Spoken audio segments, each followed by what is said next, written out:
just like you all to thank Rory. Can we go to the fuselage view? He's actually brought his own plane today, as you will see by the port sign. What number is it, please? Southwest Flights in Group. Rory. So that's he's brought his own plane today. Ian's sense of humour, that is. That's Romeo Oscar. So 172 is that? 172, Yeah, just basically, we're doing it in a prop aircraft, basically because you need to master it in something that goes very slowly before you start moving up to F-16s or whatever you guys fly, or airliners, because everything is so much quicker, so much bigger, and you've got less time to think. With this, it's a lot slower. Things don't happen quite so quickly. Basically, what you need to do it properly, of some sort, is a timer. You know, I bought this down to Nostra Market for £1. Unfortunately, the store's gone now, so I wish I'd bought more. But that is just a basic timer, which, as you can see, it's set for 1 minute 30. Okay? So you need a timer.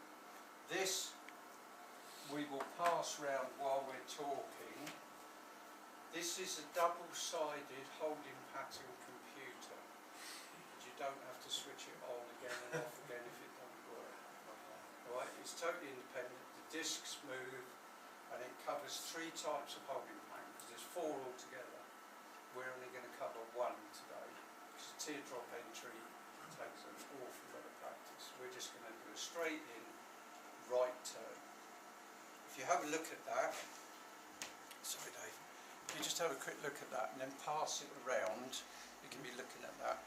They are available, or I can get them, from a company called Transair, who are pilot supplies normally attached to an airport. The nearest one to here is Shore, but they have a website and you can order online. So I think, I can't remember how much they are now, but it's certainly under £20, well under £20. They also do a very similar thing which I haven't brought with me, a very similar thing to that for an airport circuit, which does the same thing. You spin it, you do your entry, it'll give you downwind leg, your landing leg, your base leg and your crosswind leg, and it'll give it all in little windows. It's quite a handy little thing. So if you want to order them, you can do that. That is not essential. That's a bit of a boy's toy, but you know, it depends how involved you want to get. But they are available, and so really those are, and of course you need a kit. But that's quite handy. But the essential is you must have a timer, whether it's on your watch, and an audible timer. I don't think this gives you a beat, because you need a beat to remind you, because you need to react fairly quickly once the beeper goes off. Okay? This one here, Rory, You reset. you just start and stop. And when you want to start it again at 1:30, it's preset. Yeah, it's preset, yeah.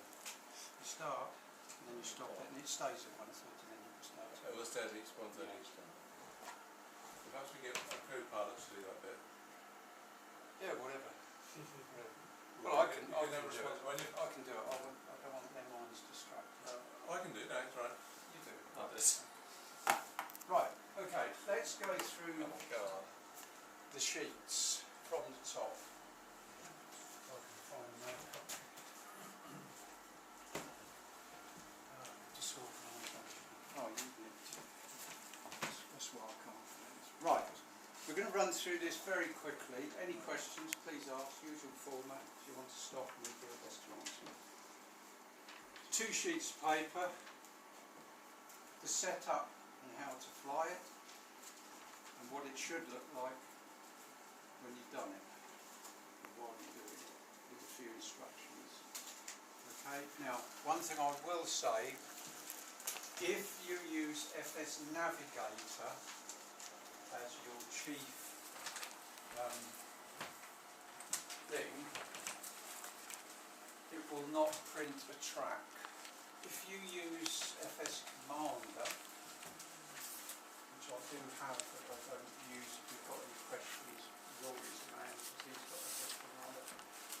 Apparently, it will actually leave a track for you on the FS Commander plan.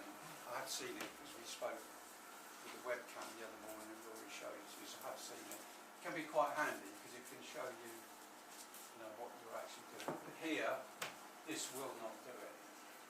So basically, what we're going to be doing,